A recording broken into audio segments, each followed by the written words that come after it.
I call this meeting of the Conroe Independent School District Board of Trustees to order. Let the record show that a quorum of members is present, that this meeting has been duly called, and the notice of this meeting has been posted in accordance with the Texas Open Meetings Act, Texas Government Code, Chapter 551.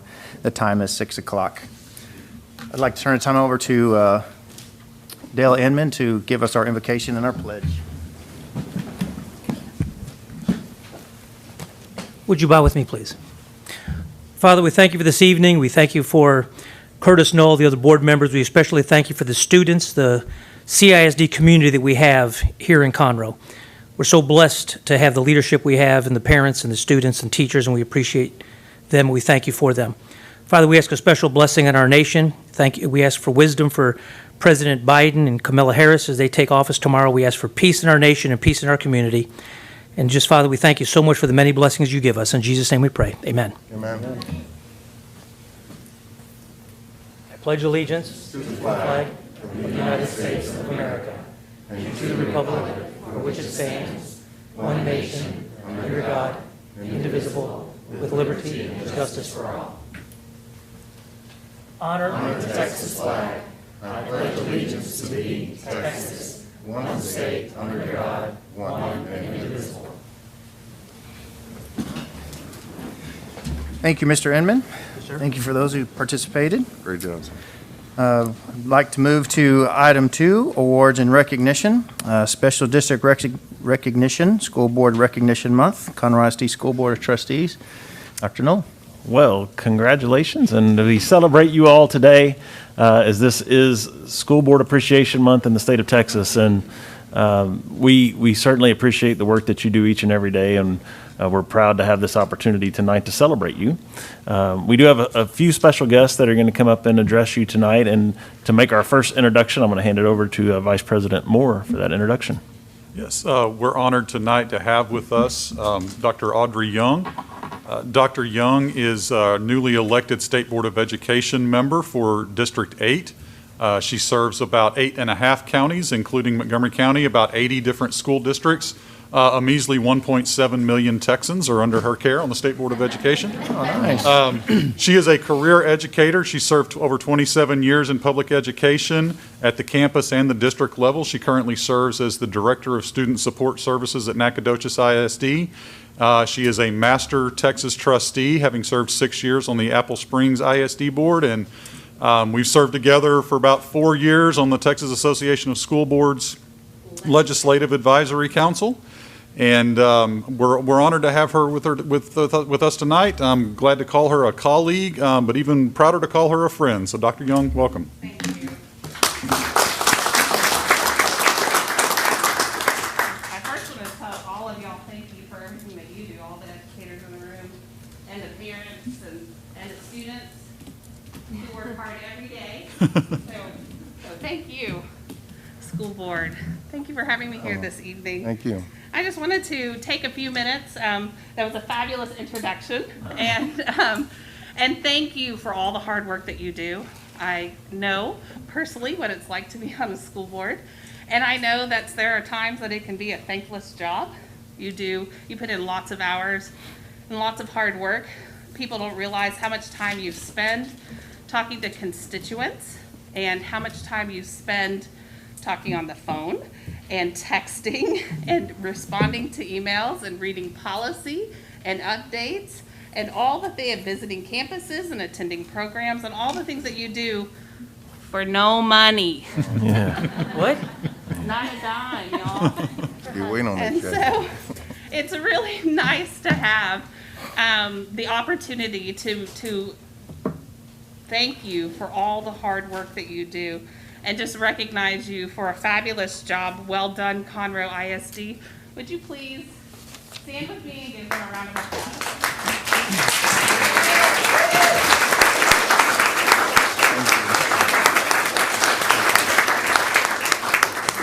So in true school fashion, because we're not from a rich school district. I don't know anybody who is really. I have a little cardboard piece of paper here with a certificate on it that just says, to the Conroe ISD Board of Trustees, thank you for your service as a school board member who is committed to children and is a strong advocate for Texas public education. It's for me, the State Board, Audrey Young, State Board of Education, District 8. So thank you very much. Very cool. Thank you. Thank you very much. Thank you very much. I don't think we can. Thank you. Thank you very much. Appreciate that. Thanks, Audrey. Thank you. Thank you. Appreciate that. Thank you so much. Thank you very so much. Thank you, Dr. Thank you, Young. Dr. Young. Appreciate you being here. Wish you safe travels back. I know back to East Texas, so thank you. And now to speak on behalf of our 8,500 employees and 65,000 students, we have Dr. A.J. Levesque, principal of Oak Ridge High School.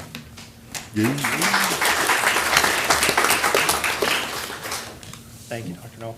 President Hubert, members of the board, Dr. Knoll, it's my honor to stand in front of you as spokesperson for all of Conroe ISD administrators, educators, staff members, and students to personally thank each and every one of you for all that you do for Conroe ISD. Daily, you demonstrate strength and dedication as you focus on excellence for CISD communities, teachers, staff members, and most importantly, our students.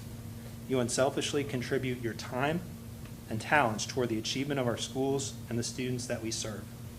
You're extraordinary individuals who have voluntarily tackled the enormous job of governing a school district.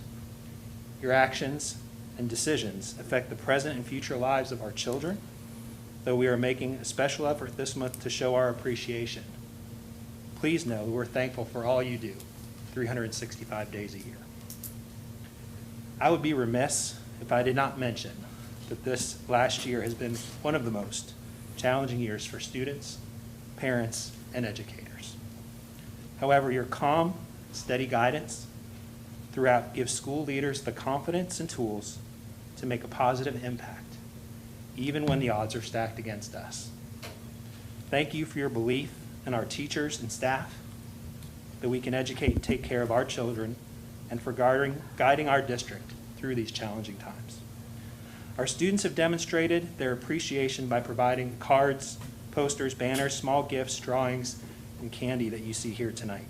Please accept these tokens as our expression of our thanks for your leadership, support, and for the numerous hours you give to make our district the outstanding place it truly is to live, to work, and to go to school.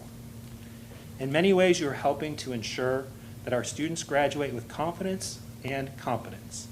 In doing so, you're also helping to build strong families and a caring and active community. I ask all in attendance tonight to join with me in a round of applause to honor and thank the CISD Board of Trustees for their hard work, dedication, and commitment to creating a bright future for all of our students.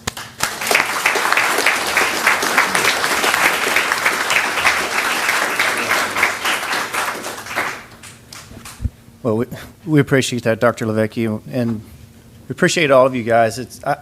In speaking on behalf of the board, and I'm going to ask other board members to speak if they want to say their thank yous as well, but it's very humbling for us to receive a recognition, because none of us signed up for any type of recognition. We ran our campaigns and we serve this board because we truly love these students, love this community, and appreciate all of the hard work that you guys do in sculpting the minds from pre-K all the way through high school. And then we even hear stories of how you guys reach out to those that are beyond high school years to help them get their high school diplomas. It never ends. And so it's very humbling and very appreciative how you try to spotlight us to say thank you for the support that we provide you. But quite honestly, you guys are the ones that are in the trenches working hard and having to do the things that most people don't want to do and serving in this community. So thank you very much, and to Dr. Knoll for his leadership through this last year and for your willingness to do it. There were some that didn't want to do it and didn't, but you did. You stuck it through because you probably have that same love for the youth and for teaching as well. So on behalf of me and for the school district as well, the school board, we want to say thank you very much. We appreciate this. Yeah. Outstanding. Anybody else? I would echo all of that. Thank you, Dr. Young, for being with us and for taking time to share your thoughts with us. We really appreciate that. And for everybody in the room who has dedicated their children or their time to our children, you know, from Dr. Knoll all the way through the organization, you make us proud. I had an opportunity a couple of months ago. I just happened to be in Dr. Knoll's office, and I got to poke my head in on a principal's meeting and say hi. And I know you've all heard thank you for working so hard since last spring and making changes on the fly. But I wanted all of you to hear that we are proud of you and we are proud of this district. And because of your efforts serving our children, wherever we go in the state, we talk to other trustees, we talk to other elected leaders, we can hold our heads high and say, that's right, we're from Conroe ISD. And you make serving this community that much easier for us because the lion's share of the work is on your shoulders, and we really appreciate and we're proud of what you do. Anyone else? I'll have. Yes, sir.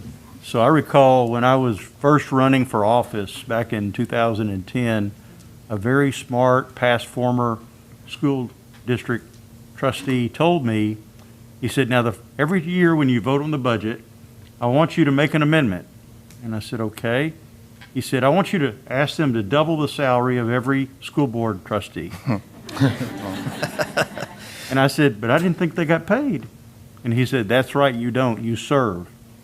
And you want everyone to remember that. And I just wanted to say, I wouldn't take money to do this job.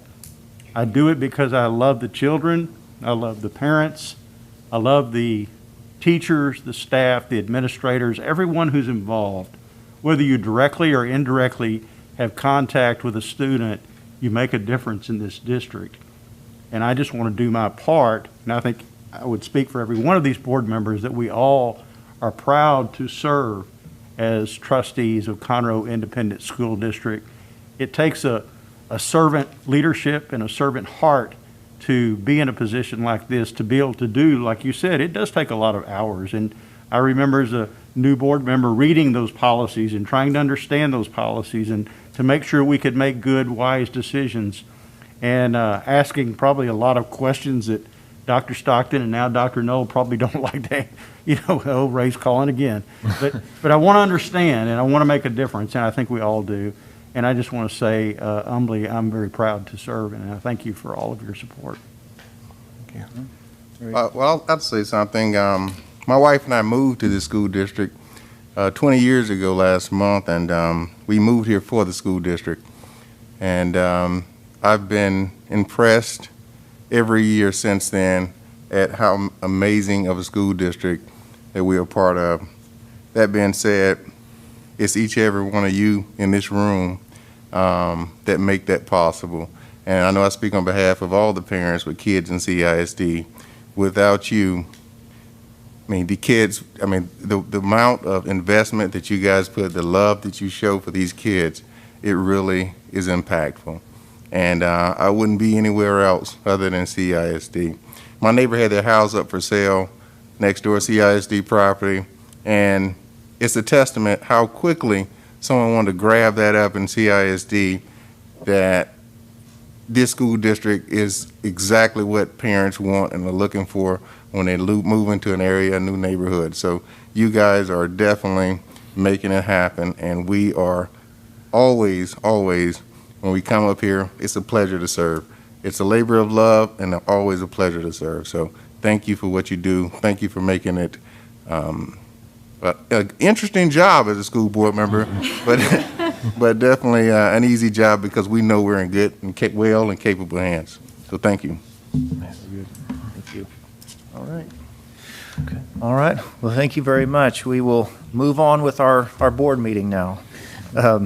I'm going to go to 2B, Special Board Recognition, Grand Oaks High School Improv Team 2020 State Champions. Dr. Knoll. This is an exciting item on many fronts. For those of us that have been working here and those of you that have served on the board for many years, we open a high school every 12 years or so in Conroe ISD, so it's not something that you do real often, and it takes a lot of planning and a lot of time to make that happen, from designing a giant building to school colors and mascots and eventually attendance zones and principals and staff. It's quite an undertaking, and you get to watch this new community grow kind of before your eyes. And we've watched that with Grand Oaks over the years. And today is really almost a coming of age celebration as we think of our newest high school that will celebrate their first graduating class this year. And tonight we have an opportunity to celebrate their first state championship, which I believe will be the first of many more to come. I think we will become very familiar with seeing Dr. Povich and the Grizzlies here at board meetings celebrating state championships. And so much of the credit really goes back to the leadership on the campus. And so I'm proud that we have Dr. Povich here tonight, because the success of that campus and really of the community goes back to the leadership that Dr. Povich has provided. His intelligence and strength and steadiness has been a great guiding hand to that campus. And so to introduce tonight his first state champions will be Dr. Chris Povich, our head Grizzly.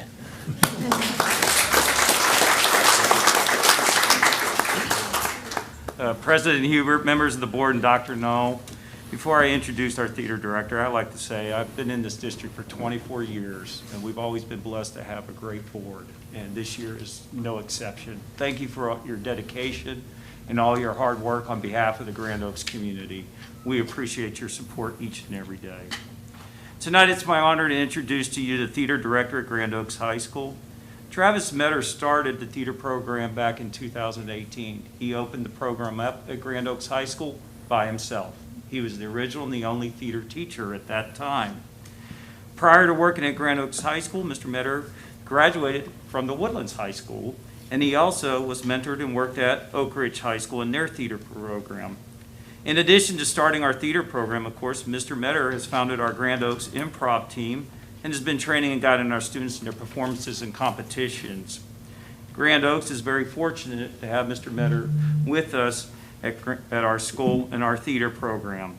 It is, under his guidance, as you've heard, our first state championship, and we're extremely proud of that. Dr. Knoll, President Hubert, members of the board, it's an honor to introduce to you Mr. Metter, the improv team coach at Grand Oaks. Thank you.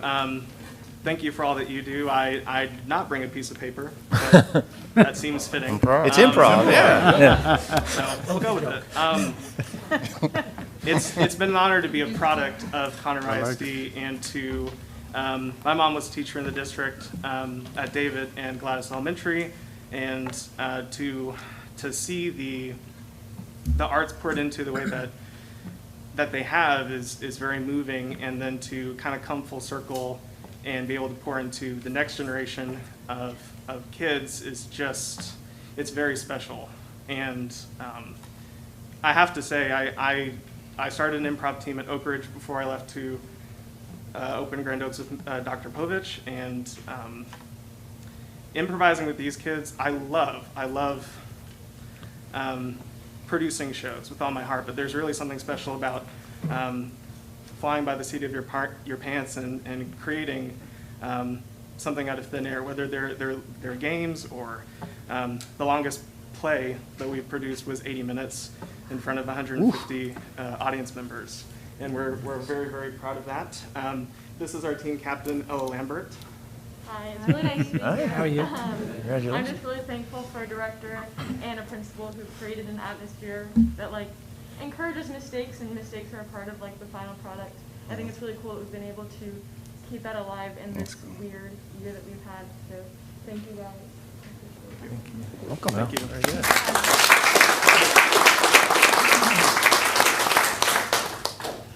All right, so on behalf of Conroe ISD, we would like to offer this plaque and certificate to the 2020 Texas Thespians Improv State Champions.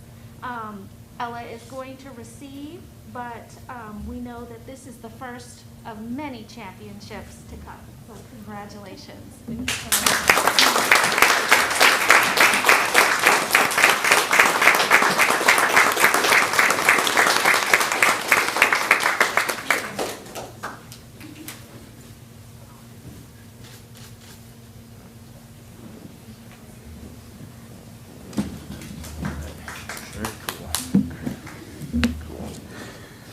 Well, congratulations, and congratulations to you, Dr. Povich. I appreciate your effort and what you're doing as well. I jokingly said, "What are you doing here tonight?" Of course, we knew, but it's a really neat celebration for you as well. So, congratulations!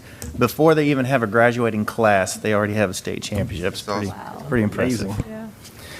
Item C, special board recognition, robotics and CTE teachers COVID-19 preparedness. Dr. Nolan. Well, as we started last month, we are going to continue to recognize over the coming months really heroes that have allowed us to be where we are today. We could not have opened as successfully as we did, nor would we have stayed open without these people making extraordinary efforts. And so tonight we're going to have an opportunity to recognize those robotics and CTE teachers for the work that they did.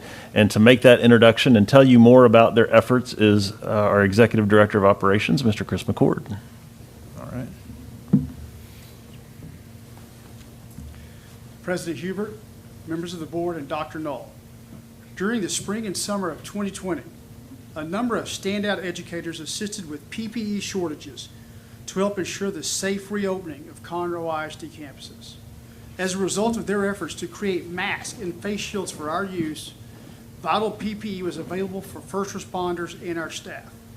These efforts allowed us to remain open and maximize safety for all of our students and personnel.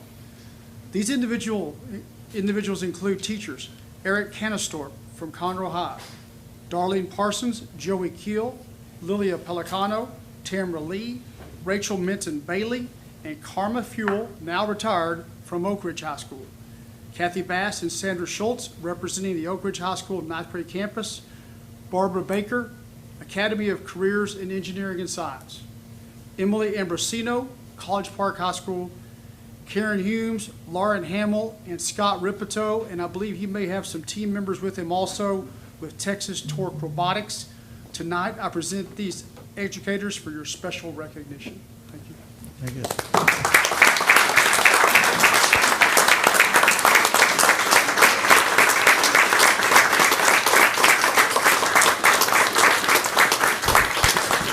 Thank you.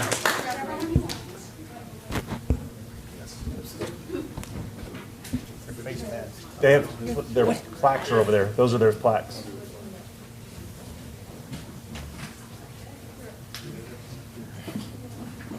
You guys want to show us what you invented here? They have.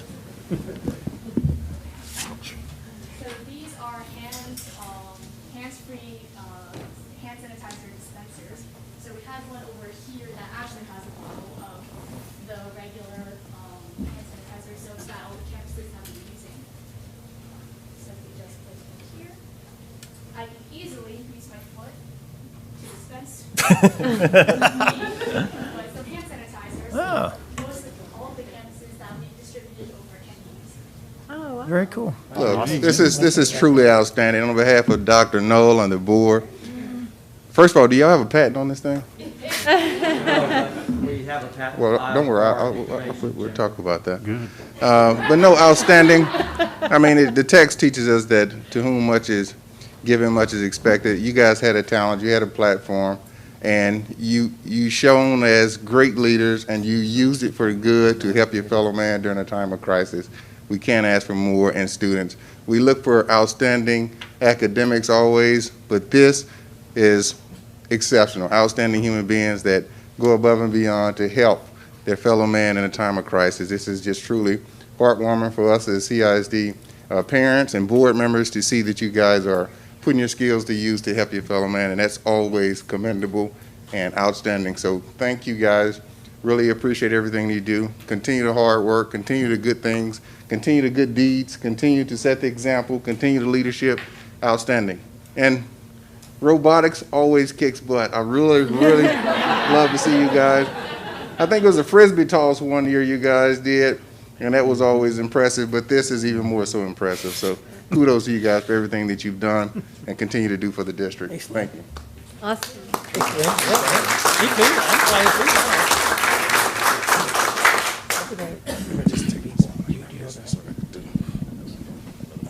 Okay, let me see how we do this. You want to hand them? Yeah, let's do that. Here we go in no order, no particular order. Karen Humes. Lauren here. Lauren Hamble is here. Thanks, Lauren. Eric Canistorp.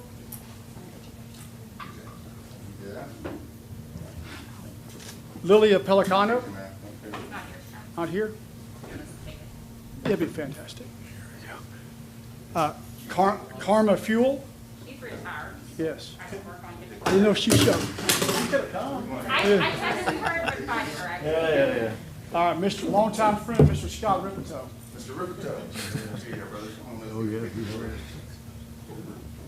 Try to get your pearly white, but I don't think that's gonna work.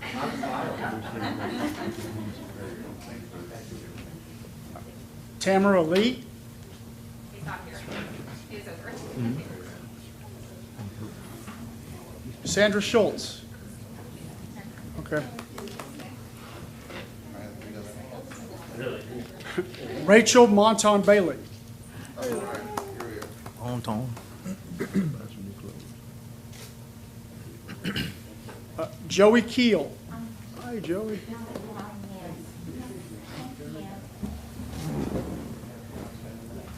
Emily Ambrosino. Emily? She's at College Park. She wasn't. Okay. Probably at home doing homework. Yes. We'll get it. We'll enter all of us. All right.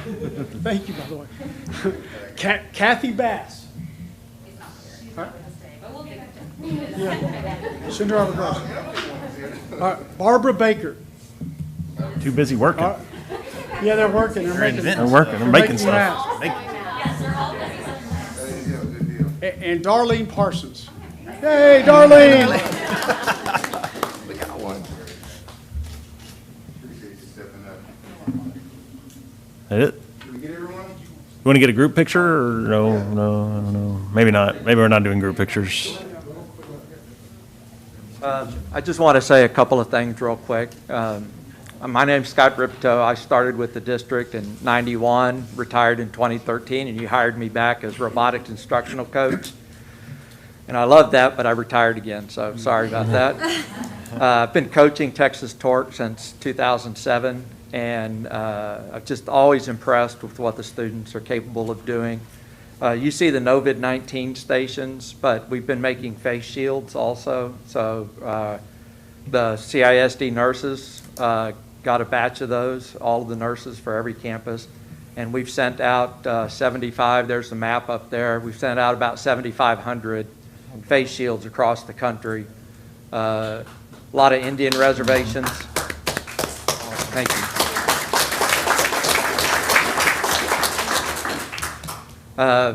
We got contacted by somebody from a group called the Million Mask Challenge. So I know you all were are you members of that group? You know, well, there's this group called the Million Mask Challenge, and they wanted these bias tape guides made. So we 3D printed those. That's what the blue lines are up there. And then we had a request for a intubation chamber. So when someone is being intubated, sometimes they cough and stuff.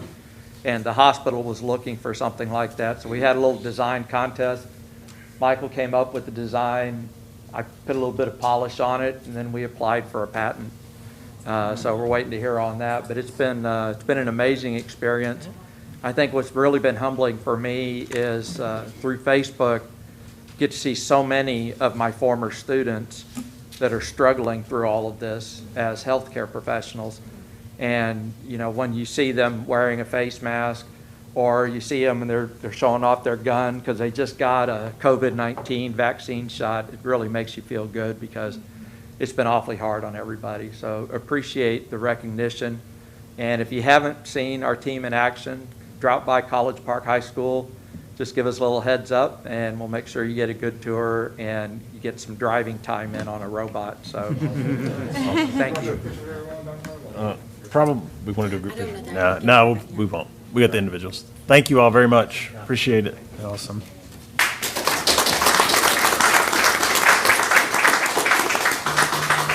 That's great. That's awesome. All right, moving right along to another award and recognition. We can't get enough of this. We love this part of the meeting. You know, we can get into all of the the fun stuff, the administration and planning, but let's recognize some folks. So Part D, Special District Recognition, Ms. Trudy Skinner, McCullough, Junior High Education for Tomorrow Alliance. Yeah, so it is nice to have recognitions today.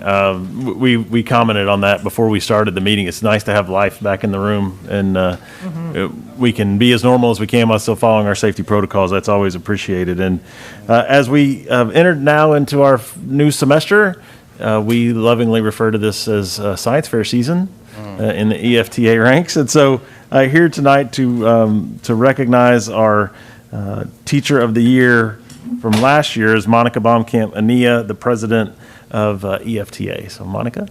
Thank you so much, President Hubert, members of the board, Dr. Null. Thank you for the opportunity to come and let us recognize one of the stars of SciTech of the past year. As mentioned, I'm with Education for Tomorrow Alliance. I have my colleague Corinne Coulter here, and also representing our team is your district coordinator of science, Cheryl Heim, who loves this time of year, for anyone who knows her at all, right? We are honored to be here to recognize our 2020 honoree for the Dr. Don J. Stockton SciTech Award of Achievement. It's an award that was dedicated a couple of years ago upon Dr. Stockton's retirement, and he said he would only let it be done in his name if it was to recognize a teacher. And he thought that was really special because he knows that teachers never quite get enough, right? It doesn't matter how much we give them, they are deserving of more. And so it is recognized each year for a teacher who shows excellence during SciTech, someone who shows commitment, inspires students, and serves as a role model. And our honoree this year, Trudy Skinner, science teacher McCullough, definitely fits that bill. She was recognized because of her willingness to take on countless advisory roles during SciTech last year, both in the engineering design competition, the Science Bowl, the Science Fair, and this year you're adding to that all of the Sci Story students, while really fostering a love of science. Her nominator said that she has a special way of promoting student problem solving, helping them understand how to accomplish the goals before them. And if that isn't a beautiful definition of an educator, it's not just here's the answer, it's here's how we can help you figure out how to get that answer. And so we want to congratulate Ms. Skinner this evening, and thank you for letting us recognize her for her passion. And truly, as a district, if you ever want to, be proud of what the kids are doing, come spend a little bit of time seeing the judges leaving Science Fair, because they are always so impressed by what they see, and they say, we are feeling good about our future. So if you would join me in recognizing Mrs. Skinner for her 2020, the 2020 honoree of the Dr. Don Stockton SciTech Award of Excellence.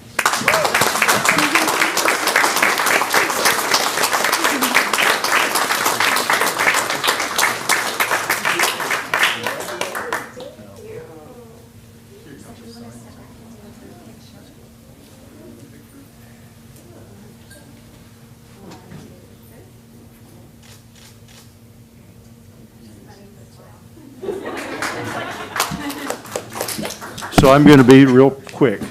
Science, technology, engineering, and mathematics are key, and we need those courses. And there's three key parts that we need to make that work.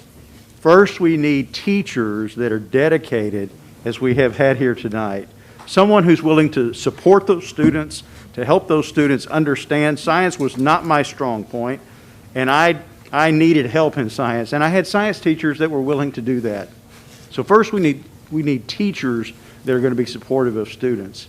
We also, though, need students that are interested in these topics. I mean, I was a math wizard. I liked math a lot, but there was so much more that, could have been done. I was lucky enough to have a Rice honor graduate teach me mathematics in high school, and it made a lot of difference for me throughout my life. So I believe that we got to also have students that are interested in these topics. And then the third key piece that goes into that triangle is partnerships such as EFTA. We need to have groups like this. If you've never participated in the science fair as a judge, as an observer, wow, you will be amazed at the minds of our students and what they were able to do. And I just want to ask us all to give thanks for these teachers, for these students, and for these partnerships that we've created. Thank you very much.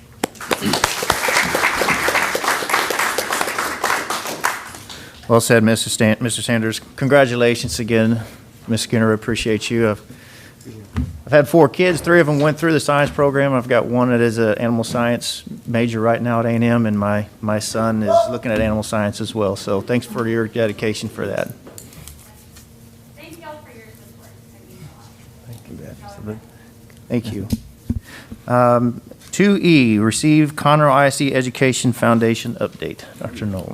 Well, we are fortunate once a year to be joined by the representatives from our Conroe ISD Education Foundation to share with us the work that they do, and they really are a hidden gem kind of in the school district. Those of us that work as employees in Conroe ISD understand very clearly the impact that they make in really reinvesting into our great employees year after year after year. And so we're fortunate tonight to have Ms. Nelda Blair, who is the president of the CISD Education Foundation, and she is joined by Ms. Maris Blair, our executive director, who will give us our report. So, Nelda? Thank you, Dr. Knoll. Appreciate that. Actually, more importantly, I'm Nelda Luce Blair, the Tiger for Conroe High School bicentennial class of 76. Don't anybody be jealous. There was only one senior class that year in all of Conroe ISD. So it was the best.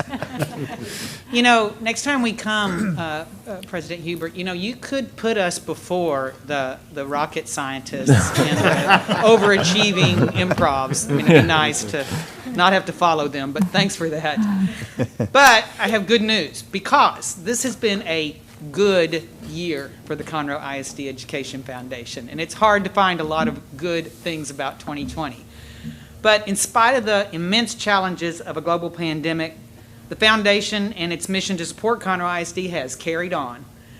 In fact, as Executive Director Maris Blair's report will tell you, even though the annual scholarship breakfast fundraiser was canceled, even though the school district was closed or virtual, the economy was in disarray, the foundation surged forward with record-breaking awards. This is largely due to the management of its board of directors, which includes Tom Cox, Jim Blair, James Holcomb, Debbie Kashik, Amanda Trapp, Dr. Ann Snyder, and myself. So, on to the future. Brainstorming sessions between Dr. Knoll, Sarah Blakelock, Maris Blair, and I have resulted in a proposal that the Foundation's board will approve, hopefully. Our annual scholarship breakfast, the State of Conroe ISD, will be held on Friday, May 7th at the Conroe ISD Wood Forest Stadium. We're very excited about that. So the format for the main presentation will be similar to the 2020 graduation ceremonies on the sports field, and will feature a view of the new teacher training center that will be under construction. Thank you for your continued support of Conroe ISD and now Conroe ISD Foundation. And now I'll turn it over to Maris to present our annual report. Maris. Good evening, good evening. Thank you for having us. A little bit later than normal, because we usually come visit you in July or August, but there's nothing normal anymore. So anyway, I'm just going to go really quickly over our year that we had for 2020 with our scholarships. Nell mentioned we had a record-breaking number of scholarships this year. It was amazing. You have the breakdown of the student scholarships. I mean, we've given out over $400,000 since the inception of student scholarships to seniors going into college. Continuing education scholarship. This is the biggie. You're employed, you're seeking a higher degree of a master's or a doctorate. You apply with us, and we're going to help you out $1,000 a year. And some of them get up to $1,250, depends on some grants and things that come in for special education, teachers and everything. And we have given over $794,000 since the inception of that. This year, if you look at the numbers, 189 recipients were awarded this year. Awesome. In the past, it was, 120, 130, 135, and 189. So y'all have a very eager staff ready to get back out there and train. The next scholarship is All Means All. This is our freshman scholarship. I think y'all are familiar with that. This was Sam Cable's vision, and it is still going strong every year. Approximately 10 freshmen are awarded $2,000. One thing they have to do, they have to maintain a B average, and they can have no discipline referrals. And this started in 2016. So you'll still hear about the All Means All that's going forward. The next one is the Earl Stockton Memorial Paraprofessional Scholarship. That is for people that are dealing with bilingual and special education, because that's where the district was really needing some help with the paraprofessionals. This year we had a record-breaking 39 paraprofessional scholarships given out underneath that memorial scholarship. This started in 2016, and I just want to kind of say, first year was 6, then 15, then 32, and now 39. And I want to give a big kudos to the HR department, because they help us manage this and reaching out to the paraprofessionals and looking through the applications. So thank you, HR department. The most popular thing about our organization is the welcome back gift cards. You are a graduate of Conroe ISD, you come back and work for the district as a teacher, you get a $100 gift card. And you can see this year, record-breaking 96 employees came back to be teachers that were original Conroe ISD graduates. Real quickly, a big shout out to BBVA on this, because they help us with this. The foundation pays for the actual base of the gift card, but those fees to activate it, $6 to $7, BBVA waives that for us. So they supply the cards, they bring them to the office, and the administration, Dr. Knoll gets to hand them out with HR, and Merry Christmas. So that's very popular. The next page is very simple. It's just a breakdown of our breakfasts over the last year, and of course 2020, just a little bit different. You'll see a number there of $36,700. We didn't have a breakfast, but we still had donors that came forward and said, hey, here's our money. We know you're not having a breakfast. And we gave them the option to take their funds back, and they said, nope, nope, nope. So we're crediting these for the 2021. But these are fantastic sponsors, and we're very, very appreciative. Then these are the lovely students. There's 12, and we break them down per school because they always get kudos. And those are usually memorial scholarships, or most people are familiar with the Geraldine Irons Senior Athletic Scholarship. Then the next page, these are all the kudos and recognitions that need to be given to the All Means All students. And this group right here that's listed, this 10 students, they will graduate in 2023. And when they graduate, they know they have $2,000 waiting to be sent on their behalf to university. They're the 39 paraprofessionals. And then the 189, what I did instead of 189 names, we decided to make a point here about the following campuses, that how far-reaching and how much of an impact these scholarships make. 66 campuses and departments receive funds. That's a huge outreach in your district.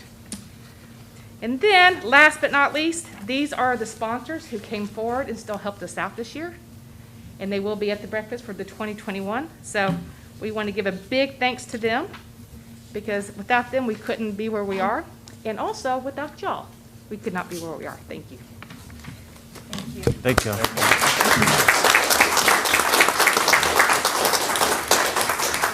Well, thank you so much for what y'all do, your leadership and making improvements in people's lives and carrying on their careers. A lot of times people wouldn't be able to further education without just a little bit of help, and it goes a long way. So thank you for your dedication to this community as well, Miss 1976 Tiger. Appreciate you. Item 3, citizen participation. Ms. Godfrey, do we have anybody signed up tonight? Yes, we have 2 people signed up. Very good. The next item on the agenda is public comments from those who have registered to address the board in accordance with board policy BED. Everyone is reminded that this portion of the meeting is not the appropriate forum to bring complaints for which resolution is sought. Before complaints can be submitted to the Board of Trustees as an agenda item, they must be addressed by following the appropriate policies and administrative procedures. Also, please keep in mind that the board has no obligation to protect the confidentiality. Has an obligation to protect. That's a big correction. Did you perk up too? Has an obligation to protect the confidentiality of information that could personally identify a student. The board cannot permit comments that include student names or any information that might identify a specific student. This prohibition does not apply if the person speaking is a student's parent or guardian or is over the age of 18 and speaks about him or herself. If an issue is mentioned that is on tonight's posted agenda, the board will defer its discussion of the issue until the item is reached on the agenda. For any subject that is not on the board's posted agenda, the board cannot deliberate or make a decision, but it can furnish specific factual information or cite existing policy in response to inquiries. Each person is limited to no more than 5 minutes for the presentation. This will allow the board to hear from citizens as well as ensure that the board meeting runs efficiently, as there are many important items on the board agenda that must be considered. Everyone in attendance is reminded to treat all speakers with respect, regardless of whether you agree or disagree with the speaker's message. Any person who does not conduct him or herself accordingly will be asked to leave or will be escorted from the room. Ms. Godfrey, please call your first person. And for those of you who are speaking, sometimes we get lost in time. Ms. Godfrey has a timer, and as it goes off, I'll probably help with the gavel as well. Regina Neely.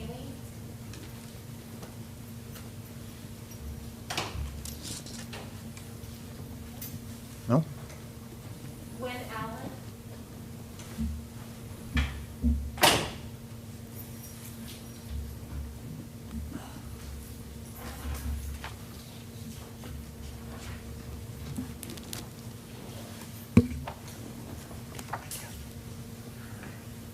Good evening. Evening. My child is Victoria Allen, and we go to Oak Ridge High School. Be sure you speak into the mic so we can hear you. Sorry. There you go. We go to Oak Ridge High School. And unfortunately, I'm here on behalf of a complaint that I have with our cheer squad. Over the holidays, I was physically threatened by our cheer coach. And we had a number of different things that have been done to my child. My child has come home ready to quit. We've been in this program for 7 years, cheer. We have put a lot of money, time, and effort. This year, we were made to join a separate gym. So that's a separate fee. I'm a disabled single parent. I don't have that kind of money. And so on this morning, unfortunately, they had an impromptu meeting with my child, and I had no prior notice of that. And they said that they would just change them over to Office 8, only the seniors.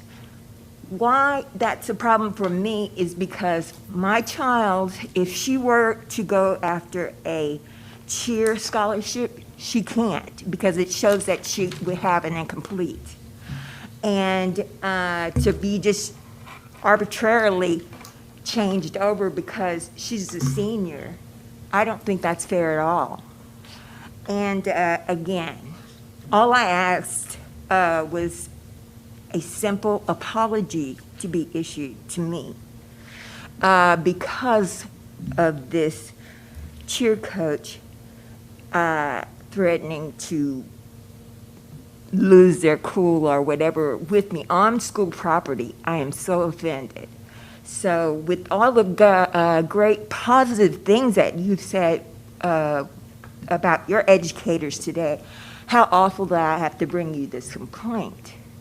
So could you give us guidance or tell us what we're to do? You'll need to follow the complaint process. As Mr. Hubert mentioned before, the board can't address your complaint tonight. It's not within their abilities to do this evening. So there is a complaint process that we could have someone speak with you tonight and guide you through that process if you would like. I think we can start there Okay. again. But again, I don't think that it's much to ask that this educator just simply give us an apology. Right. Dr. Winkler is behind you there. She's going to visit with you, and she'll be able to share information with you. Okay? Thank you. Thank you. Appreciate you. Thank you. Is it? Okay, very good. I'd like to recess our meeting at this moment and turn the time over to Dr. Knoll. Hey, we're going to move on to our public hearing. We did make a little slight adjustment this evening because we had so many people here to celebrate. We wanted to give an opportunity to celebrate them before our public hearing, and so we thank you, President Hubert, for allowing us to move the hearing down to this point in the meeting. So at this time, we're going to move forward with our public hearing on our annual performance report. At the conclusion of Dr. Hines' presentation, there'll be an opportunity for public comment that we'll make that available to you. But first, we'll hear from Dr. Hines. Good evening, and I will try not to engage in any impromptu tonight and just move through the hearing report. I want to say thank you to our board and certainly thank you to Dr. Knoll and our leadership of the district and the individuals that helped compile the information. Just to kind of go over what an annual performance report is. We will have the report in its entirety on our website. It is a compilation actually of several different reports and documents, which includes first and foremost the TAPER, or the Texas Academic Performance Report. And really that's what kind of brings about this report this evening. It also includes some PEIMS Financial Standard Report. That's going to be a year older because of the financials. They have to be certified before they're entered. And then the accreditation status. This year we do not have STAR scores. We didn't take STAR test in the spring, so that will impact that. It will be something that's missing this year in our annual performance report. As well as we include a link to our campus improvement plans and our district improvement plan. We also include the report on violent or criminal incidents on campuses, and links back to our handbooks and our code of conduct. And additionally, there's information about our students' performance report at post-secondary institutions. So all that's in the report, which would take really about 2 days for me to go through all of those reports. So I'm going to just pick some highlights and just try to capture a few things. First, I'll hit and share with you our rating, which was not rated. The district was not rated, declared a state of disaster last year. In special education, we did receive a determination status of needs assistance. I will point out that that was due to us not making timelines. As everybody remembers, we were closed for a period of time, and so all those timelines were still ticking, and so we did not meet our timelines. As we started the year this year in remote learning, we probably will not meet timelines at the beginning of the year, so I think this will happen again next year. Our enrollment trend, 64,517 students is where we finished last school year. And again, this is by PEIMS records, and so sometimes we'll report whole students and they'll capture those as fractions, and so this is why there's sometimes a discrepancy in numbers. The 10-year trend of students that have received disciplinary placements. Disciplinary placements include students that are placed in DAEP, alternative school, or out-of-school suspensions. And you can see the trend, and we're the blue line. Conroe represents the blue line, and you can see something we've worked on over the last several years, and it's pretty much leveled off, but we'll continue to work on students with disciplinary placements. Who makes up Conroe Independent School District? This is kind of a quick overview of the student population for last year. As we finished last year, you can see we had 4.8% of our students in dyslexia, 2.2% in foster care, and 0.5% in military connected. Those are new this year that have been added. 25.3% in the career and technology program, and 7.7% in GT. Give a quick overview of home language counts. We have more than 80 languages other than English that are spoken in CISD homes, and according to the home language surveys. And this is just a listing of those languages where we had 30 or more. And you can kind of see Spanish, of course, is the most popular with almost 15,000 households that speak Spanish. But you can see there are several other, certainly Vietnamese at 206, Mandarin at 259, Portuguese is at 185, Russian 148, Arabic 167. So you can see we have several languages spoken in our district. This is our attendance trend. For 2019, we had a 96.3%, and this is a year delayed, so some of the data is always a year behind attendance and dropout information. And so this goes back to 2019, 96.3% is our attendance. And this is kind of a trend over the last 10 years, and it's something that, again, that we've been working on, and it's been trending upwards. We do like to benchmark data, so sometimes we throw out a lot of these numbers, and so not something that's required in a report, but we find it helpful sometimes to benchmark against other districts around us so we can kind of get a feel of how we look. And so this is an example of our attendance rate benchmarked against some other districts in the area, including all the districts in our county as well as similar sized districts in the region. And you can see we do pretty well. The red line represents the state at 95.4, and we're in blue at 96.3. And again, there's room. We want to keep working on that. This has not been the year for us to set new attendance records. Unfortunately, we've been down, but that's largely attributed to we've been trying to do a good job of asking people to stay home when they're not feeling well. This is our dropout rate information, something we worked very hard on and very proud of. 0.2% of our annual dropout rate for grades 9 through 12. Again, kind of looking at how we compare.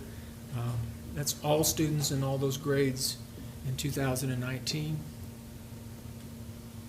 And so the other way we look at completion is in a cohort. So we'll look at a group of students that started school, and then 4 years later, where are they? Did they graduate?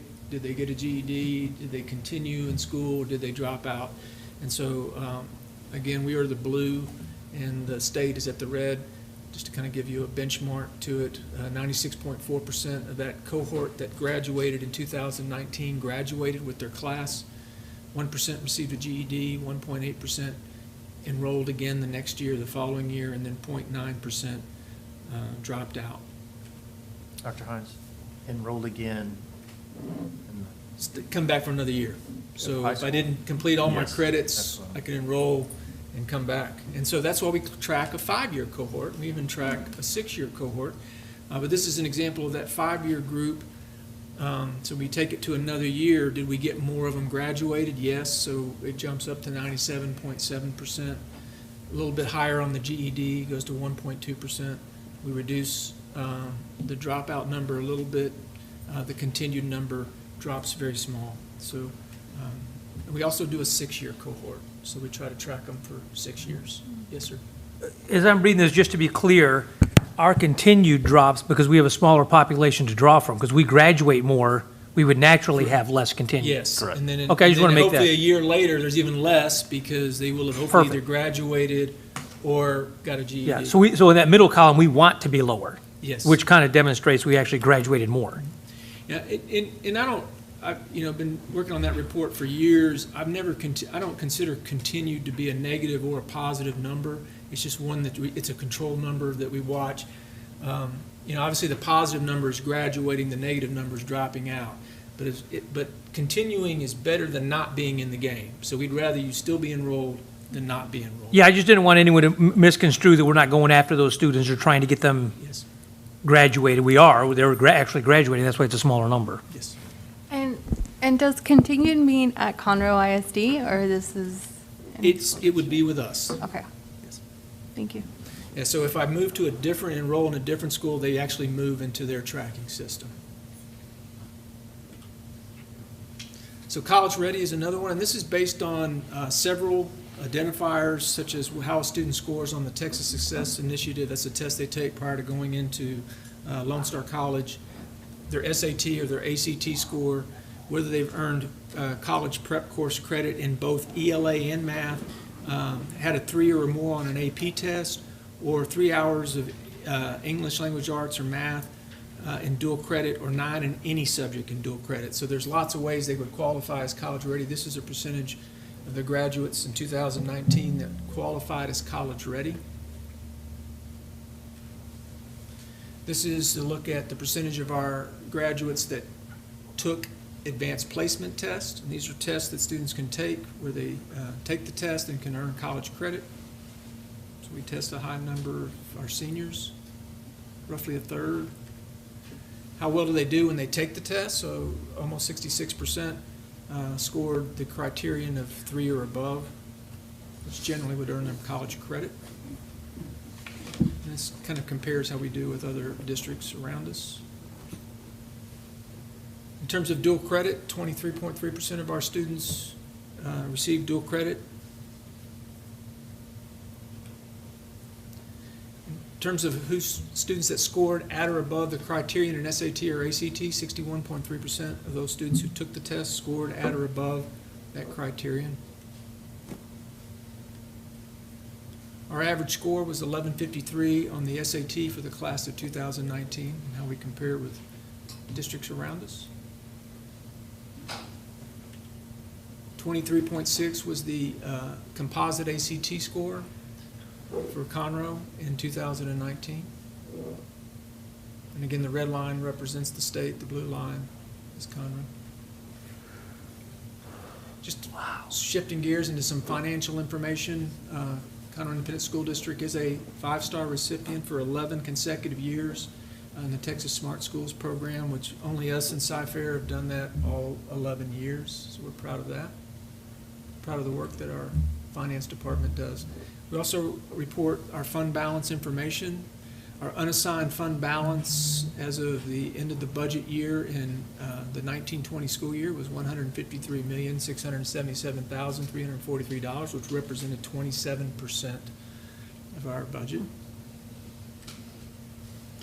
Just a quick reminder about tax rates. Our tax rate is one of the lowest in the region at $1.21. So again, one of our goals as a district is to be efficient with our use of tax dollars. So we want to have high outcomes for the money. This represents what we spend on an average per student for instruction. You can see we spend less than most of our peers. When we look at the overall what we spend per student, we spend, again, less than most of our peers at $8,664 per student. Let's try to be very efficient. And just kind of look at where does that budget go. So when I talk about that $8,664 we spend per student, where does it go? Well, you can see 59.6% goes to instruction, 1% goes to our library services, and so on. And so I won't go through that. I'll just note, I have the state column for comparison purposes. Now this year I did include, for Mr. Williams, a report that does give us some benchmarking data with other districts. There you go. There you go. I know you've been looking for that. So I wanted to share that, how we look in comparison. Let me see the administration again. That's always So our administration is 1.78% of our budget, and you can see the state average is 3.25%. And we compare, and so obviously, larger districts can be more efficient, so you can see how that looks. The next one is a comparison with just districts in our county, and how we compare.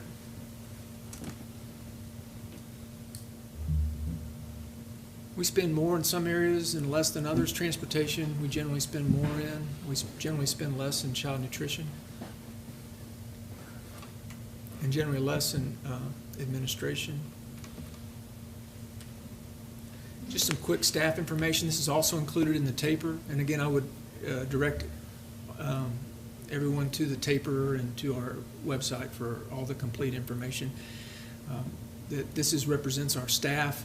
63.6% of our staff is professional staff, 2.7% work in campus administration, 0.4% in central administration, 27.6% in auxiliary departments, so we do have a larger than average auxiliary department. A lot of that is bus drivers because we have a bigger than average transportation department.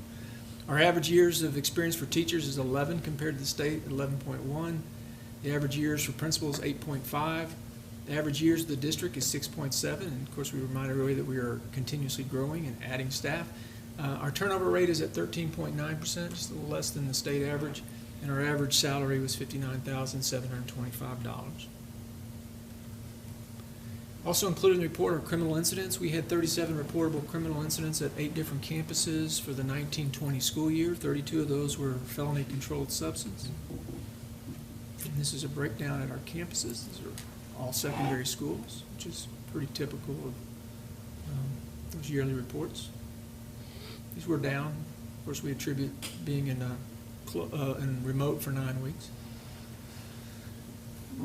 our graduates attending four-year public university and two-year public colleges. We also include information on our graduates, and so this represents our total graduates going into colleges that we can track, which is typically state colleges and those large private schools that have usually enough students to report. So we don't hear from many out-of-state colleges or many private schools. We just get a few numbers. So it's just really where we receive information. But this is a breakdown of graduates where they enrolled in Texas public and private schools that we could track. You could see that over 1,700 were not found, and 272 weren't trackable, but we had students at various places that were reported. What's the difference between not found and not trackable? Trackable means they were found in the system. For some reason, they might have changed schools or something happened that just they couldn't track it.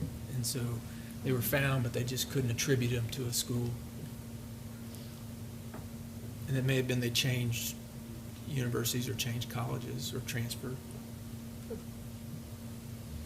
We also include in our report counselors and librarians per campus, and this is just a breakdown to show what we have at each of our schools. We do have at least one counselor at every school and at least one librarian at every school. We have a total of 158 counselors and 64 librarians. Again, the entire performance report along with this presentation will be posted on the district's website and as well as the source documents. Thank you. Thank you, Dr. Hines. At this time, I'll open it up for public comment. If anyone would like to make a comment on Dr. Hines' presentation, if you'll make your way to the podium. Okay, seeing no movement. Thank you very much. Mr. Hubert. Very good. Turn it back over to you. Thank you. I'll bring us out of recess. Time is 7:06. Moving to item 4, consent agenda. I have not heard from anybody on pulling anything out, so may I have a motion, please? Move approval of consent agenda as presented. Second the motion. A motion and a second. Any conversation? All those in favor of the motion, say, or raise your right hand. All right. Any opposed? Very good. Thank you very much. Item 5, administration. A, consider approval of attendance zone boundary changes associated with the opening of Hope Elementary School. Dr. Knoll. All right, Dr. Hines.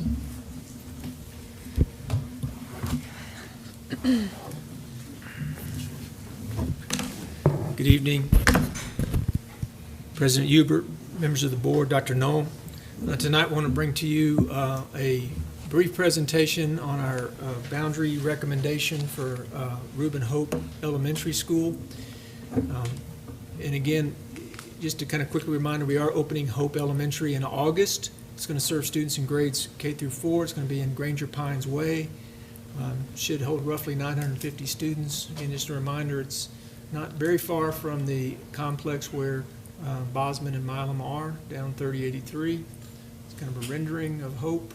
I will leave the more updated pictures to Mr. Foster in his report this evening. So, again, this is our map we started with. We've had, just kind of a quick reminder. I know we presented this last month, but just a short overview is we have crowding at Austin, we have crowding at Creighton.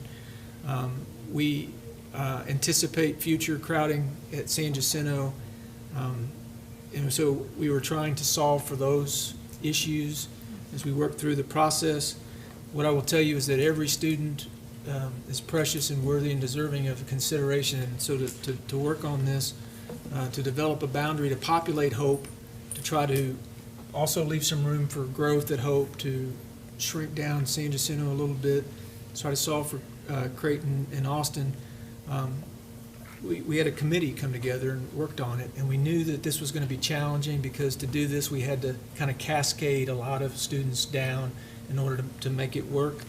And the group really worked hard on this. They went through several goals to try to be mindful of this, try not to impact more than we needed to.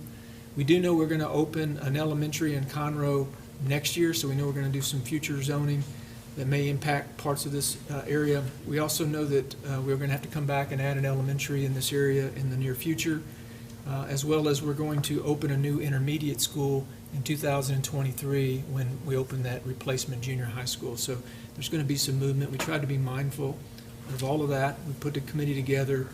They worked very hard. We developed many scenarios, vetted them, and the committee recommended 7-0, which we shared last time. And unless you want a more detailed kind of a reboot over it, we'll just point out just a few of the key changes, and I'll turn that over to Mr. McCord to just hit some of the highlights of some of these changes again. Good evening. The last time we met in December, we reviewed the individual campus proposed zones in great detail. Tonight, I'm going to do just a quick review of the suggested school boundaries for 7.0. I'm going to focus on color shading and geography for reference. I do want to emphasize that all the street names and subdivisions within each section have been listed at our Hope Zoning webpage for all proposed moves and were discussed in our public forums. If you look at the map, you'll see, please see, centrally located, you'll see the orange and yellow shading, and that would be the potential Creighton boundary zone. The resulting Austin Elementary possible zone is represented in the northeast in the pink shading. If you look south, in the Milam zone is composed, pending your approval, from the areas highlighted in shades of blue. In the top left northwest corner in version 7.0, I will give a shout out to sections 13 and D14. Those are highlighted. Those would move from Patterson to Anderson. Please note that keeps these students within the Conroe High feeder pattern. Likewise, transitioning from Austin to Patterson on the central west side in green, placing them entirely within the Conroe feeder pre-K through 12 are sections 26C and 27A. Patterson zone would be made up of all the areas shown in shades of green. The brand new potential Hope Elementary zone, which is while we're doing this endeavor, is represented by the purple shading and extends along the southwest side of the FM 3083 corridor. Specifically, San Jacinto Elementary in the southwest corner would lose one section on its eastern boundary, that's just 31B, to the new Hope Elementary. San Jacinto's prospective boundary zone is represented by the orange shading down there on the southeast side. You know, the greatest positives coming out of the committee for this version, 7.0, that's separated from the other scenarios, are that in this one, San Jacinto would open in the fall with a population well over 400 students, whereas in the other versions our committee considered they would not. And 7.0 allows us to likely maintain numbers for a bilingual program at San Jacinto and all the elementaries in the Caney Creek feeder, which is important to the students, parents, and community. This recommendation allows the densely populated section that Dr. Hines may point out, 33C to remain within San Jacinto Elementary, as it gives us room to maneuver when the next Caney Creek Elementary comes online and rezoning is necessary again.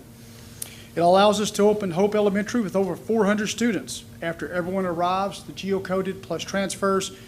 We talked about this in December, just the importance of having those numbers and having friends and acquaintances and people you know to be in class with and the hallway with and eat lunch with.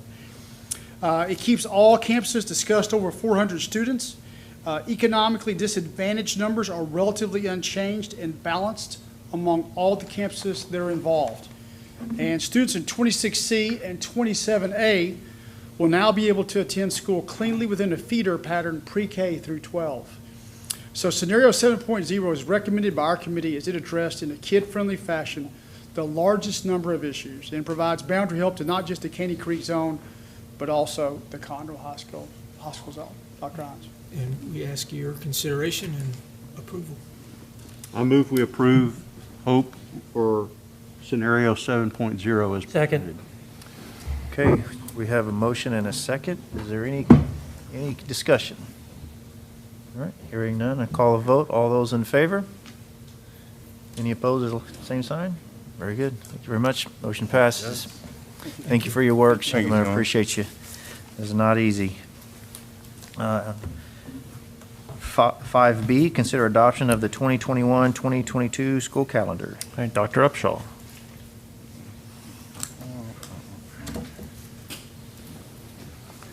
Good evening, President Huber, members of the board. We come to you tonight with consideration of adoption of the 2021-2022 school calendar. Just a reminder of our timeline. We had come to you previously in November where Dr. Hine presented to you some of the highlights of our calendar and then some of the input that we've had from our community. So we did go ahead and move forward with additional surveys. We went forward with our district level planning committee in January and gave them some of those highlights of the surveys, and they have voted alongside with us to bring forward to you C1 as our calendar. So here are the highlights of calendar C1. So it meets the required 75,600 minutes, which is one thing we have to put in all our calendars. It also builds in 2 required makeup weather days, which we have used for many years.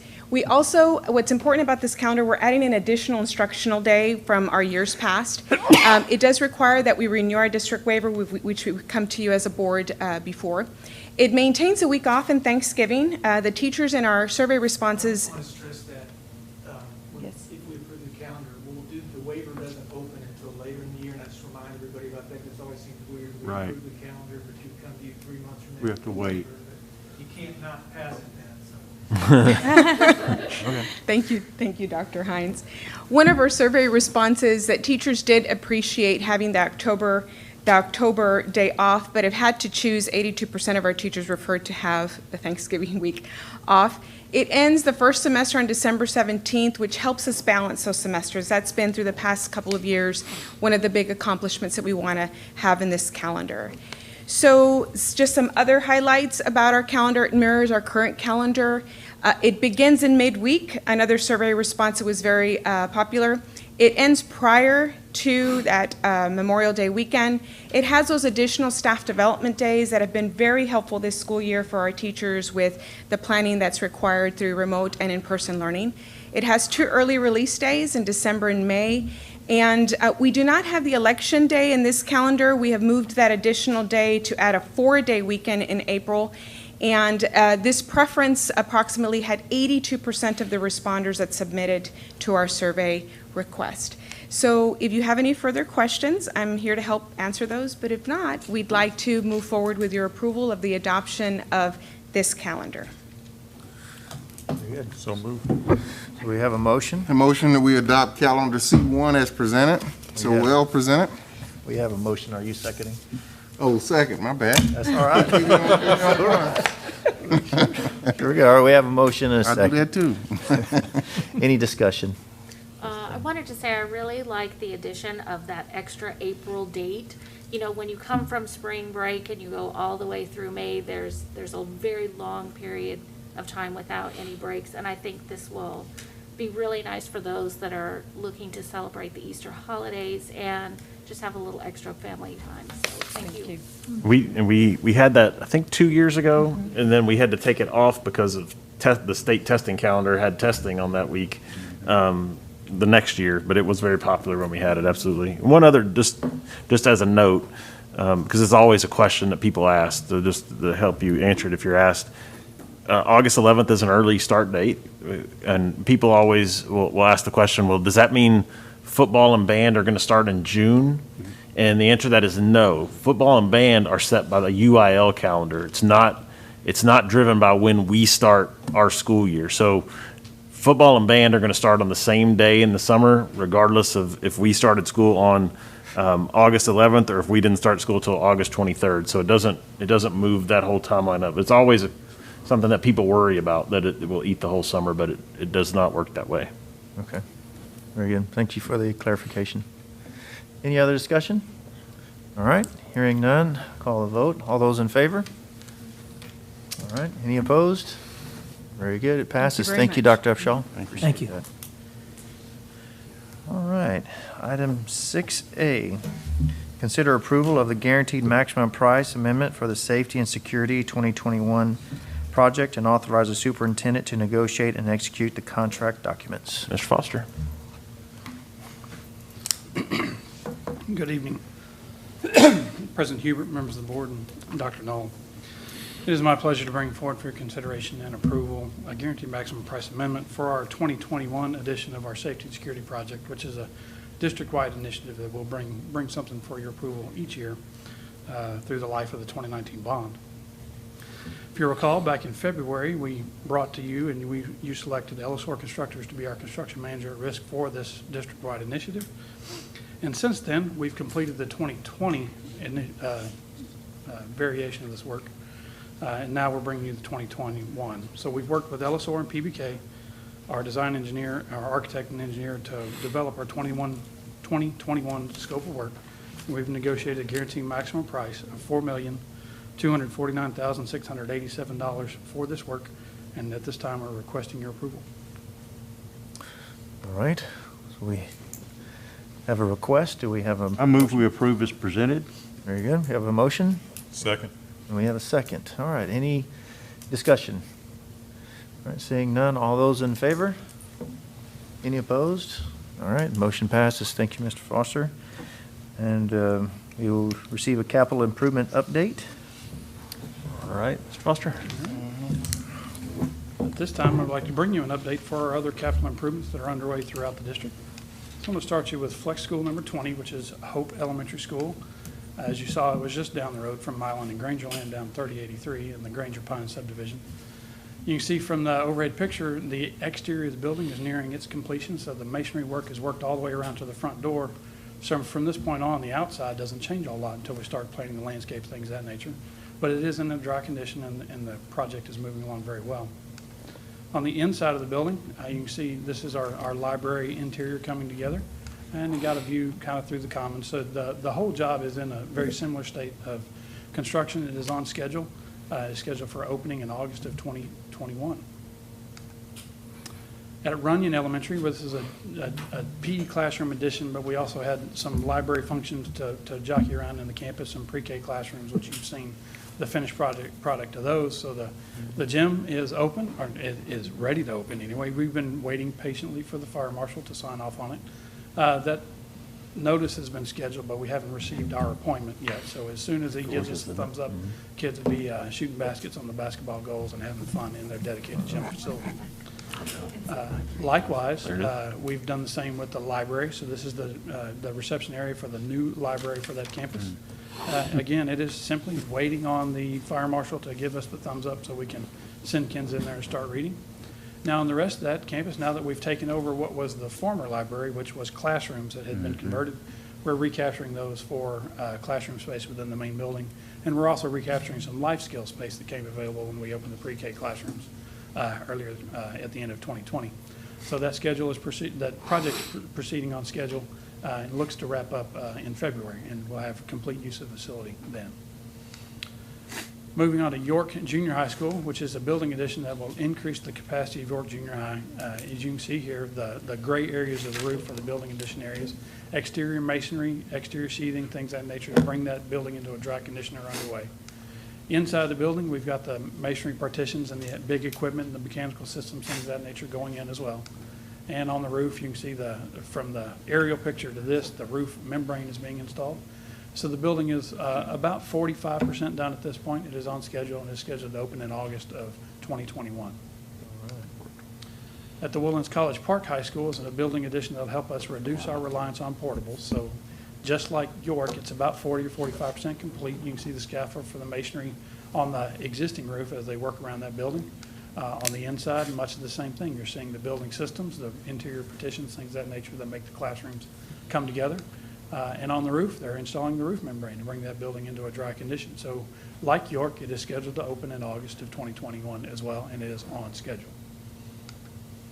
At the Woodlands High School, that building addition, again, is built to reduce our reliance on portable buildings. That three-story addition is in much of the same condition. It's about 45% complete. Exterior masonry and sheathing is underway. The roofing, or the interior partitions are making their shape, so the hallways and classrooms are coming together. And then on the roof, they're getting ready to put the roof membranes on to bring that building into a dry condition. And like the other two, it is also scheduled to open in August of 2021. Now, our campus renovations project, which was recently approved, so we started the major scope of work at Armstrong Elementary, which is, right now it's in site development. So it's the clearing of the building slab that used to be there, or the outdoor slab. This is the area that used to be a patio next to the bus drop-off. So the major scope of work at Armstrong is to increase the kitchen and serving line capacity, because they had a very inefficient small kitchen designed to stick on the side of a big circle, which is Armstrong Elementary. So we're going to take over some classrooms inside the building to increase the capacity of the kitchen and serving lines. And to do so, we're going to add classrooms to the outside of the building in order to facilitate that transfer. So that's the land area we're capturing for those classrooms there. So that building is currently on schedule. It was just approved and is scheduled to turn over for our use in August of 2021 as well. Another project that was approved recently is the Creighton Elementary Overhaul Project. It's a big overhaul of the entire campus. So we're doing all the mechanical systems above the ceiling. So all the radio, the first responder systems, the air conditioning systems. We're adding fire sprinkler, which is what's making this project an odd schedule for us. We have our own well out there, so we're installing our own water storage tank, which is an extremely long lead time item. And that's going to drive this schedule across 2 summers. So we're going to do a lot of work between now and August, get ourselves to a stopping point for next school year, and then we'll continue to do some work in the evenings and weekends, but then we'll put another big push on it in the summer of 22 in order to finish that project. And it is currently just starting, but it is on schedule and is scheduled to be complete in August of 2022. Now, our new junior high school in the Caney Creek High School feeder zone was recently approved as well. So you can see they mobilized on that job site over the Christmas break and have cleared this 62-acre site for the most part. So it is site development. They're currently working on the underground utilities specifically right now for the stormwater drainage. So the junior high project needed its own drainage, but because we're a part of a larger complex of buildings, we're looking to improve the drainage situation for this junior high school, the Caney Creek High School site, and the current Moorhead Junior High School site on the other side of 1485. So we're increasing the storage capacity a great deal and helping deliver that stormwater in a more controlled fashion than it has been in the recent past. So that project is currently on schedule and is scheduled to open in August of 2023. Moving on for Conroe High School, it's our master renovation project. If you recall, a few months back, y'all authorized a change order to the 2017 project that allowed us to kind of get a jump start on the big job, which we hope to bring you for approval next month. But we've been able to start on the bus loop that goes around the north end of that campus. So you see here what we call site development is the clearing and earthwork associated with the new road construction around. You're looking at the existing CTE buildings that are in the background of the picture now.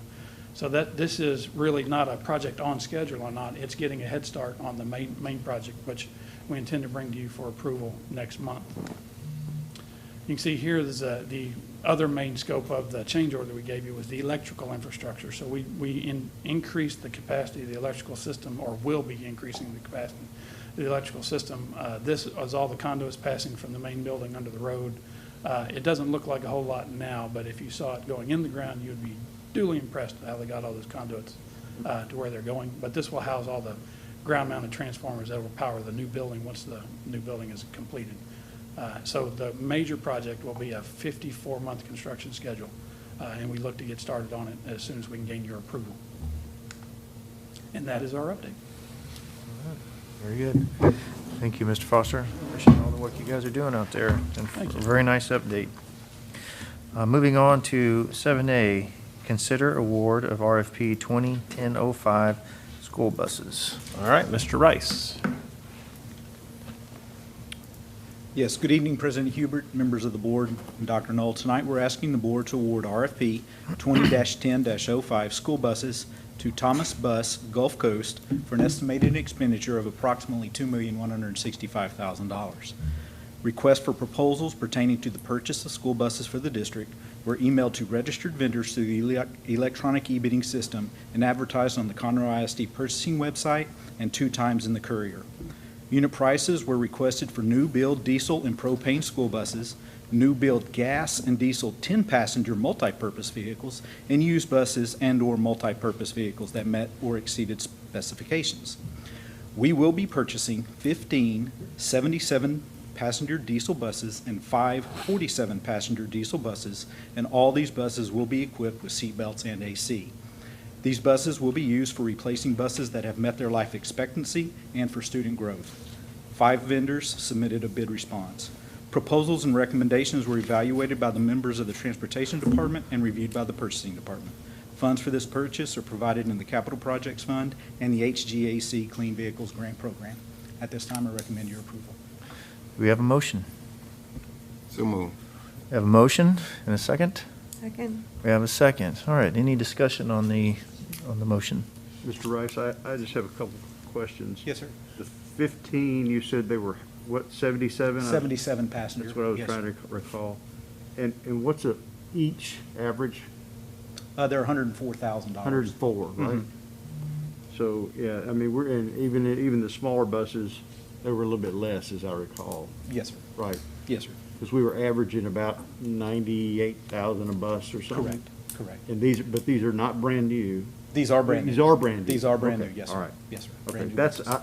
I don't know how I read in there that they were used. Well, we actually, in the bid, we had in there for used vehicles if they're Okay, available out there. somehow I got confused, and I just want to make sure I was clear on that. Thank you. You're welcome. Any other questions? Uh, Yes, sir. Go ahead, Ms. Chase. Oh, I just had a question. About how long does one of these buses last? What do we, Sam, we have some 97s out there? 86. Okay, all right. We can get 30-plus years out of a bus. The drivers are younger. Yeah. We can get 30-plus years out of a bus. Typical is in the 20 to 25 years. 15 to 20 years, Yeah. probably, yeah. But I mean, how many overhauls have you done on that? Yeah. 3 buses and 4 engines. I got you. My question was, how much is this actually going to increase our fleet, and how many of these are replacement for vehicles that are being taken out of the fleet? 10 of them are part of the grant that Mr. Ryan talked about, so those will be replacements, and then the other 15 or 10 will be additional buses. Yeah. Any other questions? All right. What was the grant called? It was a clean? It's the AGAC Clean Vehicles Grant Program. But we're going from diesel to diesel, right? Yes, but we're taking those older, less efficient buses Okay. that are still, polluting the air. you know. All right, got you. Thank you. We have to take those out of commission. Very good. Okay. All those in favor? Very good. Any opposed? Motion passes. Thank you very much. I'd also like to take just a moment to let Mr. Davila know that we've been thinking about you guys all year. We know that you guys love and care for all those students, picking them up and taking them off, and we know that you take as much care for those as anybody ever would. And so we want you to know that we appreciate you, your entire staff, and please let them know that you're in our hearts and our prayers. All right, item B, consider approval of the 2019-2020 Comprehensive Annual Financial Report. Mr. Rice. Yes, tonight, we're recommending that the board approve the 2019-2020 Comprehensive Annual Financial Report, or CAFR. Sarah Roberts, partner with the district's independent auditors, Weaver and Tidwell, is here this evening with a presentation of the CAFR, and she can answer any questions that you might have. Sarah presented a detailed review of the CAFR to the district's audit committee on Wednesday, January 13th, and the audit committee voted to recommend the CAFR to the full board for its approval. Sarah? Thank you. Good evening, everybody. My name is Sarah Roberts. I'm the district's audit partner with Weaver and Tidwell, and I'm here tonight with a brief presentation. I'm going to give you a summary of the type of audit that we performed, and then also cover the results of our audit. As Darren mentioned, I was here last week and gave a detailed presentation. I'm going to cover some of the same information and will be open to any questions that you have. So we concluded our audit last week with our presentation to the audit committee. Here I'm showing an overview of our audit cycle. We completed our interim field work before the district's fiscal year end in July, and then came back after the end of the year for final field work in November and December. So we have some discrete milestones and benchmarks, but we remain available for consultation with the district staff, and we reach out regarding any upcoming accounting standards or anything of that nature. Okay, so the type of audit that we perform for Conroe ISD is what's known as a single audit, and a single audit has 2 components. There's a financial statement audit that we perform in accordance with the standards established by the AICPA, as well as governmental auditing standards, which are established by the Comptroller General of the United States. The second part of our audit is an audit of federal awards, for which the applicable standards are established by the federal government in the uniform guidance. We issue 3 reports at the conclusion of our audit. The first 2 pertain to the financial statement audit, and that's our report on the financial statements, as well as our governmental auditing standards report on internal controls and compliance as it relates to the financial statements. Our third report is our uniform guidance report on compliance for each major federal program and internal controls over compliance. So with that, I'll go into our results. The first part is our audit of the financial statements. Our report on the financial statements was unmodified. That's a clean opinion and is the highest level of assurance that we can provide that the financial statements are free from material misstatement. Our second report on internal controls and compliance. In this report, we identified no reportable findings, which would include material weaknesses or significant deficiencies in internal controls or non-compliance as it relates to the financial statements. The second part of our audit, which is the audit of federal awards. Our major programs this year for this purpose were Title I, Part A, and the ESSER program. The ESSER program was a CARES Act program, which was new this year. That stands for Elementary and Secondary School Emergency Relief. And these 2 programs combined totaled about $13.4 million, or about 1/3 of the district's total federal expenditures.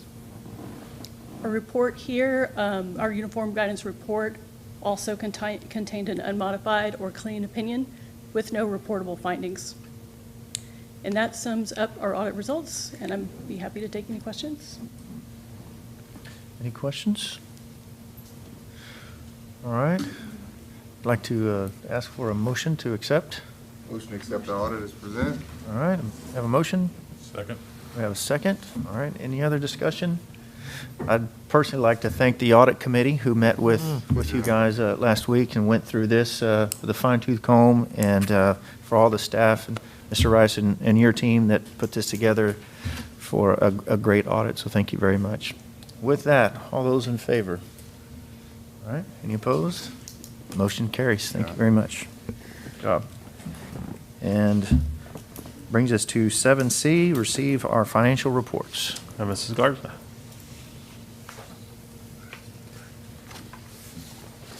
Good evening, President Hubert, members of the board, and Dr. Knoll. It is my pleasure this evening to present the financial statements as of December 30th, 2020. Our first statement this evening is the balance sheet. The balance sheet shows the district's assets, liabilities, and fund balance. Presented here is the general fund, the debt service fund, child nutrition, and self-funded insurance. Total assets in the general fund are at $434.4 million. Taking a look at cash and investments in the general fund, we have total cash and investments of $222.2 million. The largest portion of that is made up by our state pools of $153.8, followed by our longer-term investments with TCG at $52.6 million. Next statement is our income statement. The income statement shows the district's revenues and expenditures. Total revenue in the general fund as of December 31st, $207.6 million. Total expenditures of $151.9 million.